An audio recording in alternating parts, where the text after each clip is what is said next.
Hey guys, welcome back to Total Athletes Football. It's Fran here, and I'm back with my Gameweek 10 team selection. Now, of course, this week I think it was a relatively tame week in the sense that I think a lot of people mostly just did moves into kind of securing assets that have been doing well for the last few weeks. So people started going to Chilwell, people started going to Foden or even Mount, who did extremely well last week, and also even players have also kind of gone into James. But I think for me, the big move this week, as you can see from my previous week and also kind of my game week preview as well, was that I really wanted to move away from Alan St. Maximin. Newcastle's turn of fixtures and also I think Wilson kind of being inserted back into the team just means that Alan St. Maximin has much less touches on the ball. I also don't think Newcastle are playing particularly well. We all know them to be a very susceptible team in terms of a very, very good team to actually target. And, over this kind of period, I think we've begun to notice that these kind of fixtures in terms of Norwich and Newcastle are quintessential, and even Burnley, arguably. Although I would say that Burnley, I think, are comparably actually better than both the teams that I've mentioned from a defensive end, where, we've seen, for example, Burnley do quite well versus Man City, whereas I think the expectations when a big team is against Newcastle or Norwich, or a team at least capable of creating a lot of chances, will find them, versus both these teams. And we're kind of heading into a fixture where I think Alan St. Maximin is turning for the worse, and there's such an easy and simple side grade to Tony, who you actually can see in my team. So that's the big transfer for me this week.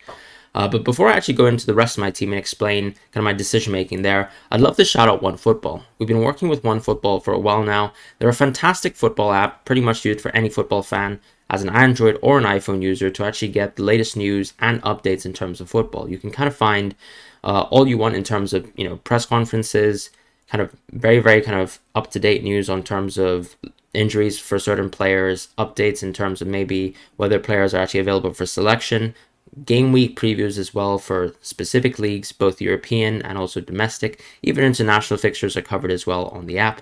So you can actually pretty much tailor all your needs and all your kind of preferences as a football fan in this app and make sure that you get all your football news all in one place. So please check out the app in the link in the description below. But going back to the rest of my team, I'd actually like to start with the forwards this week. I think it's interesting because, for me, of course, the big move was Tony. But as you can still see, I still actually have Ronaldo in my team. And I think the large reason why I kept Ronaldo and didn't really go for a -4 is because, first of all, I just don't really see, a very clear like-for-like alternative for Ronaldo.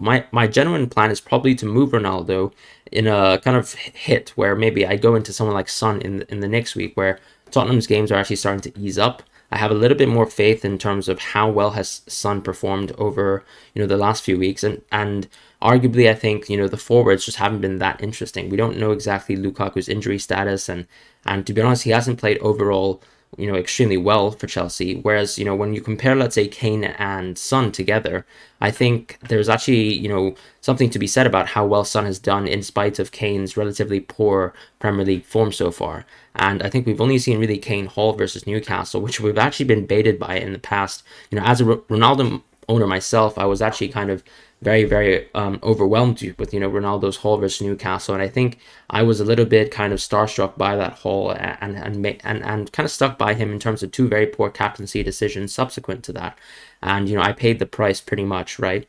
But of course, times have gone for the better since I've actually started to captain Salah.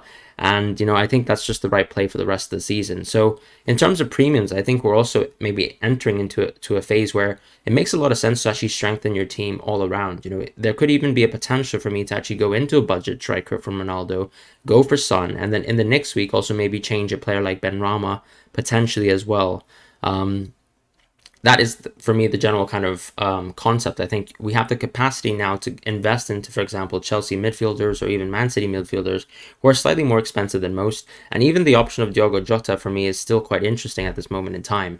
But for now, I think I'm going to stick with Ronaldo this week. I think he's going to be a part of a play where I move away from him in the subsequent week. I'll have to kind of stay tuned in terms of maybe Vardy's performances. There could be a simple upgrade there. But when I actually look into the midfield now, I think there's actually a lot of moves there to be made as well. Ben Rama is about to hit kind of an end of fixtures where, they're not as sweet for West Ham. I think even though they've actually gotten very considerably solid results, the only person I really want to keep from West Ham right now is probably going to be Antonio. I think their defense have actually also improved quite a bit, since Zuma has actually joined the team and they found a very solid kind of defensive back four. Arguably, Johnson, for example, has been decent for the team. He's not obviously some sort of effective offensive player like Soufal is, But they found actually a lot of resilience there, and we even saw good results. For example, in West Ham in the midweek when they actually had a 0-0 cup draw versus Man City.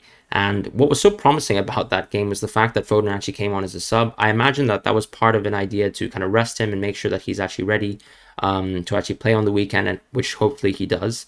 But going back to Benrahma, the general plan I think is to move away into perhaps a slightly more expensive midfielder, as I mentioned, with, for example, another Chelsea midfielder. Maybe Mount is considerable, but I think, it really depends on maybe Lukaku's injuries and what exactly happens, because I do think his kind of position and his role for the team changes when other players come back into the side, and maybe he plays a bit more of a supportive role as opposed to the kind of talismanic role that he played, in the Norwich game.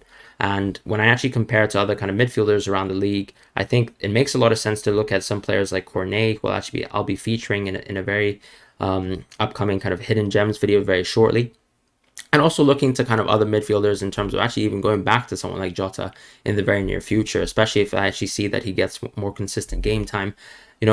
Yes, it looks bad to actually go back into a player that you recently transferred out of, but sometimes you just have to kind of own up your mistakes. And I think, Jota still looks like a fantastic asset, as was the case versus Man United. If I actually look into, let's say, my defense for now, I think the one kind of glaring issue, of course, is going to be Christensen. And another question, to be raised this week is, why didn't I go out of Christensen? Maybe go for a -4 so I can go straight to Ben Chilwell or someone like that, or even Reece James, right? And I think for me, the idea is just that I think Christensen, yes, he had a teeth injury or a tooth injury in the midweek, but I think he was ready for training yesterday, similar to Piliquet, and I think he has the capacity to play on the weekend. And I think for me, we're entering a phase in the season where, it makes sense to actually save points where I can. And I don't think, you never really want to take a -4 for a defender. Yes, Chilwell is not necessarily almost playing like a defender. If you actually look positionally on the map, like in terms of his heat maps, I think he's playing pretty much like a second forward at times. You can even see him holding center forward positions when they're actually in open play as a team. And obviously with the next two games, you're expecting Chelsea to have considerable amount of kind of ownership of the ball and possession of the ball and the ability to create chances with Chilwell. So he becomes a super interesting option potentially for the next week. And I think I might hold him, as a kind of option to as parity. But I think, Cancelo really is that kind of player who's on my mind, who a lot of people actually have in their teams already. And I think I have the opportunity to actually move into Cancelo in the near future, where after, for example, the Man City Man United game, I think that kind of game week onwards, I have the capacity to move Christensen slowly into Cancelo if I want to do that. And I think it makes a lot of sense in terms of both the effective ownership of Cancelo and just also how great Cancelo is as an asset himself. I think clearly Pep sees him as the most kind of integral kind of fullback across the board. And I think, he, of course, in an FPL sense, is actually the most interesting asset, very much like Chilwell. But I think, once again, there could also be capacity to move Rudiger eventually, into Chilwell later into the season as well.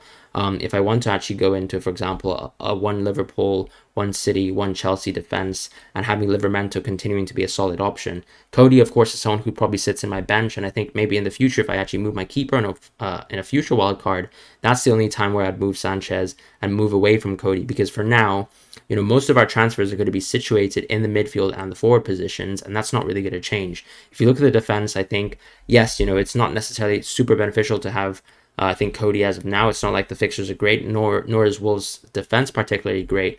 But for me, it just makes sense to actually keep these assets for now and actually not take hits, because I'm in a very solid position now. I think it's also good to consolidate, but also not to be over eager in terms of, I don't think defenders week to week are someone or are assets to rely on unless they're playing for exceptionally great defensive teams.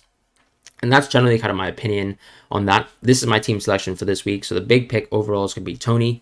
In terms of captaincy, if we just go back to captaincy, it's clearly going to be Salah, and once again a vice captain of Foden. I think there's potential, for example, for Ronaldo to actually finally get a haul after the last few weeks. I don't have any expectations for that. To be quite honest, I've been very, very low in terms of all the other premiums in the league. We've seen rotation from Mane, rotation from KDB, and it's not the best time of the year right now to actually even hold a second premium. And as I said, the reason for me, I think, in terms of going forwards to address that is to just go for Son and probably strengthen the rest of my team as a result of that, with going for someone like Cancelo in the future, and etc. and etc. But thank you guys so much for joining this video and actually watching it. Please let me know how your game week transfers are going, and ask me any kind of questions you have in terms of transfers right now. I'll probably be streaming later on this week, and I'll also drop a hidden gems video very, very shortly, so stay tuned for that.